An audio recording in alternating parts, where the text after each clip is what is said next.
उत्तर प्रदेश के मुख्यमंत्री योगी आदित्यनाथ ने विधानसभा चुनाव में भारतीय जनता पार्टी की जीत के बाद राष्ट्रीय राजधानी के अपने पहले दौरे में रविवार को प्रधानमंत्री नरेंद्र मोदी से मुलाकात की। ऐसा माना जा रहा है कि इस दौरान दोनों नेताओं ने सरकार गठन और राज्य के नए मंत्रिमंडल से जुड़े मुद्दों पर चर्चा की। प्रधानमंत्री से मुलाकात के बाद योगी आदित्यनाथ ने गृह मंत्री अमित शाह, रक्षा मंत्री राजनाथ सिंह और बीजेपी के राष्ट्रीय अध्यक्ष जेपी नड्डा के साथ भी बैठक की।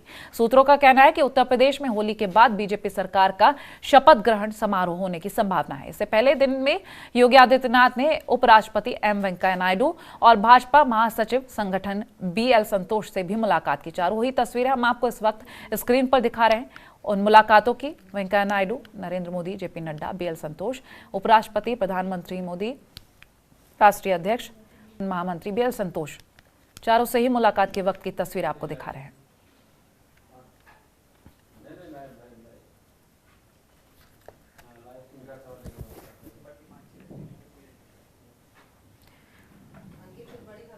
लखनऊ से अवनीश कुमार हमारे साथ लाइव जुड़ चुके हैं। उनसे जानेंगे कि यूपी के होने वाले मुखिया और रह चुके मुख्यमंत्री यानी कि योगी आदित्यनाथ दूसरी बार मुख्यमंत्री पद की शपथ लेंगे और ऐसा कहा जा रहा है होली के बाद ये शपथ ली जाएगी। लेकिन फिलहाल दिल्ली में है वो और आज भी कई नेताओं से मुलाकात करेंगे। क्या कुछ अधिक जानकारी? जी बिल्कुल, देखिए आज मुख्यमंत्री योगी आदित्यनाथ का दूसरा दिन है दिल्ली दौरे का और दूसरे दिन वो सबसे पहले केंद्रीय मंत्री नितिन गडकरी से मिलेंगे, चूंकि भारतीय जनता पार्टी में बहुत ही वरिष्ठ नेता वहाँ हैं और उनको कहीं निमंत्रण देंगे मुख्यमंत्री योगी आदित्यनाथ शपथ ग्रहण समारोह में आने के लिए। और साथ ही उत्तर प्रदेश सरकार ने जिस तरीके से प्रचंड बहुमत हासिल किया और उसमें क्या योगदान रहा केंद्रीय नेतृत्व का, प्रदेश नेतृत्व का, उसके बारे में चर्चा करेंगे।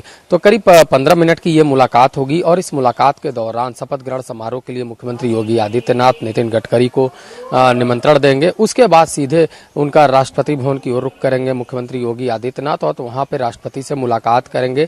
राष्ट्रपति से मुलाकात के दौरान उनको भी आमंत्रित करेंगे शपथ ग्रहण समारोह के लिए। और जो उत्तर प्रदेश में विकास का हुआ, उसके बाद जिस तरीके से सरकार बनाई गई, दोबारा जनता ने उन पर भरोसा दिखाया, तो उसको लेकर वो चर्चा करेंगे और आगे किस तरीके से विकास के कार्य आगे बढ़ाएंगे उसके बारे में चर्चा करेंगे।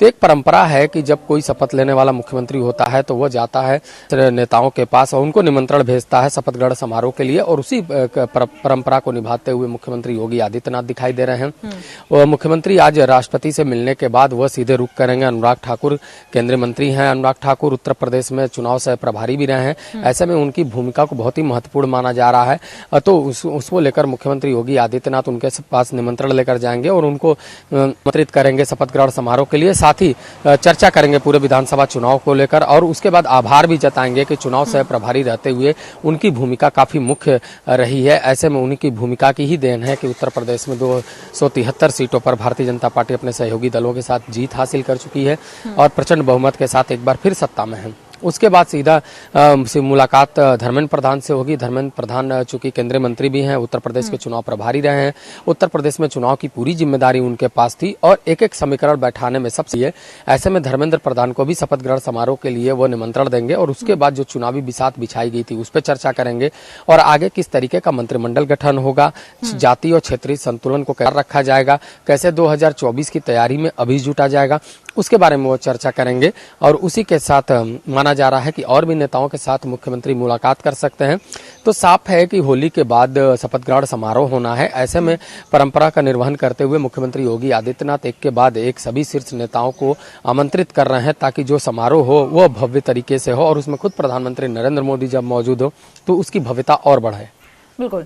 अगर हम बात करें शपथ ग्रहण समारोह की, क्योंकि पिछले कुछ दिनों से कुछ तारीखें बताई जा रही थी 15, 16 या 21 मार्च, एक तारीख हो सकती है जब शपथ ग्रहण हो, लेकिन अब कहा जा रहा है कि होली के बाद ये शपथ ग्रहण समारोह आयोजित होगा। तो कोई तारीख क्या निश्चित की गई है, कोई कयास लगाया जा रहा है? देखिए साफ है कि अभी जो तारीख निकलकर सामने आ रही है वो होली के बाद की आ रही है। तो माना जा रहा है कि 20 या 21 तारीख को शपथ ग्रहण समारोह हो सकता है। इसको लेकर अफसरों को तैयारी करने के निर्देश भी दे दिए गए हैं। सभी मुख्यमंत्री ने निमंत्रण देना भी लोगों को शुरू कर दिया है। तो एक जो परंपरा होती है वो शुरू कर दिया गया है, लेकिन जो तारीख का ऐलान हो रहा है वो प्रधानमंत्री की मंजूरी के बाद होना है। तो माना जा रहा है कि आज शाम तक ये तय हो जाएगा कि किस तारीख को शपथ ग्रहण समारोह होगा, और उसी को लेकर आज दिल्ली में मंथन भी होगा, एक बैठक भी होगी, और उस बैठक में तय हो जाएगा कि आखिर शपथ ग्रहण समारोह कैसा होगा। उसके बाद जो मंत्रिमंडल का गठन होगा वो कैसा होगा, कितने सदस्यों का मंत्रिमंडल से समूह होगा, उसमें कौन सा पुराने चेहरे पर भरोसा जताएगा, कौन से नए चेहरे शामिल किए जाएंगे, इन सब पे मंथन होगा। और माना जा रहा है कि आज शाम तक जो शपथ ग्रहण की तारीख है उसकी भी घोषणा हो सकती है। चलिए अवनीश, हम आपसे ये भी जानेंगे क्योंकि इस बार मंत्रिमंडल का जब गठन होगा तो कई नए चेहरों को भी जगह देने की बात कही जा रही है। हम प्रदेश अध्यक्ष स्वतंत्र देव सिंह को लेकर बात करें या फिर बेबी रानी मौर्य को लेकर बात करें, और या फिर 11 मंत्री जो हारे हैं, बड़े चेहरे भी हैं उसमें, उनको हटाकर कई और चेहरों की बात हो रही है। इन चेहरों के बारे में मुख्यतः रूप से हम बात करेंगे।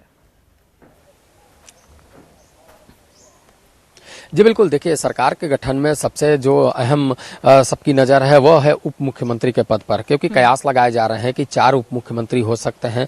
लेकिन 2017 के विधानसभा चुनाव में प्रचंड बहुमत के साथ जब भारतीय जनता पार्टी आई थी तब 2 उप मुख्यमंत्री रखे गए थे। तो ये जो 2022 में बहुमत मिला है उसमें 4 उप मुख्यमंत्री का नाम आ रहा है। तो उसमें साफ है कि बेबी रानी मौर्य का नाम आ रहा है, केशव प्रसाद मौर्य उप मुख्यमंत्री के तौर पर लिए जा सकते हैं, स्वतंत्र देव सिंह का नाम आ रहा है, उसके बाद ब्रजेश पाठक का नाम आ रहा है। तो 4 ये नाम गिनाए जा रहे हैं कि उप मुख्यमंत्री पद के दावेदार हैं, और इन चारों को बड़ी जिम्मेदारी दी जा सकती है। हालांकि केशव प्रसाद मौर्य चुनाव हार चुके हैं, ऐसे में अटकलें लगाई जा रही हैं कि उनको केंद्रीय नेतृत्व में भेजा जा सकता है।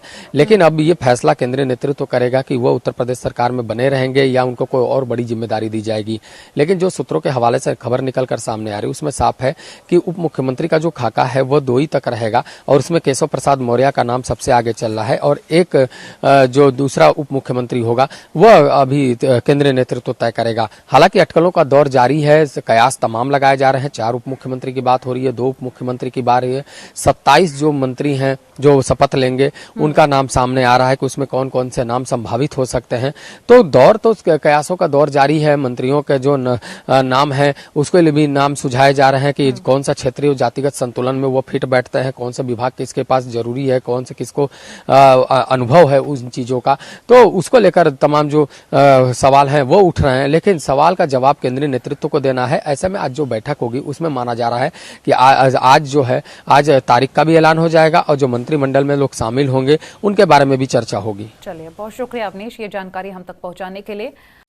खबरों के निष्पक्ष विश्लेषण के लिए सब्सक्राइब करें Jantantra TV and press the bell icon. Never miss any update.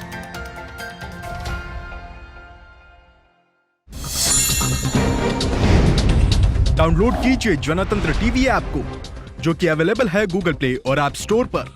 अधिक जानकारी के लिए अभी डाउनलोड करें।